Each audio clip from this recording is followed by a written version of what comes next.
Госсовет Коми подготовил обращение в Москву с целью изменить закон об ответственном обращении с животными. Поводом для этого стал дикий случай в Ухте. Ранее об этом рассказывал Юрген. 17 декабря в микрорайоне УРМЗ свора бездомных собак насмерть растерзала женщину и серьезно покалечила мужчину. А всего за 2 года на территории Коми зафиксировано больше 5000 случаев нападения собак на людей. И решить эту проблему муниципальные власти не могут. Федеральный закон связывает руки мэрам. Ксения Лосева собак любит избирательно.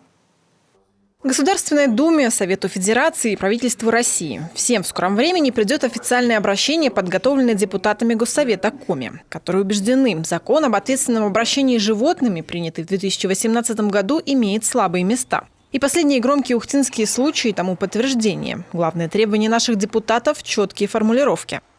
Проблема именно в том, что какие-то нормы закона, они прописаны, но они не выполняются. А иногда просто имитируется действие, которое на самом деле не происходит. Но наша задача прекратить новое поступление, чтобы люди, которые хотят пушистого няшного завести щенка, через 3-4 месяца, когда это превращается уже в большую собаку, не бросали ее на улицу и не создавали новую проблему для окружающих.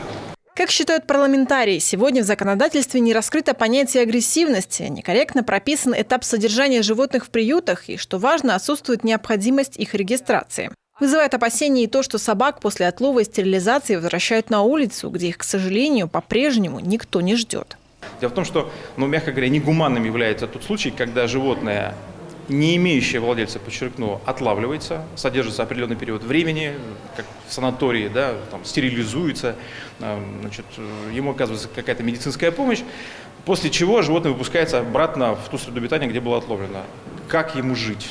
Там нет пропитания, оно не имеет хозяина, не имеет ухода и заботы. Наверное, это неправильно абсолютно. Мест для содержания собак катастрофически не хватает. Необходимо строить целую сеть приютов. А это колоссальные ресурсы, поэтому депутаты Коми вместе с правительством региона выступают с просьбой смягчить требования к содержанию дворняг и оказать финансовую поддержку из федерального бюджета. У нас в регионе полномочия переданы муниципалитетам. Но переданные полномочия – это не просто вы за это отвечаете, а у вас есть реальная, не только функциональная, но и финансовая возможность. И вот, конечно, сегодня очень многие вопросы от отсутствия этих финансов. Повысить уровень гражданской сознательности – это еще одна из задач, которая ничем не уступает остальным. Статистика показывает, что большинство животных, которых мы каждый день видим на улице, имеют своих хозяев. Утром их выпускают из дома, а вечером запускают. Недавно в Жешерте выловили 10 собак, и оказалось, что у 9 из них есть хозяева. Вот и получается, что начинать нужно, как всегда, именно с себя. Ксения Лосева, Анна Зубарева, Павел Фетисов, телеканал Юрген.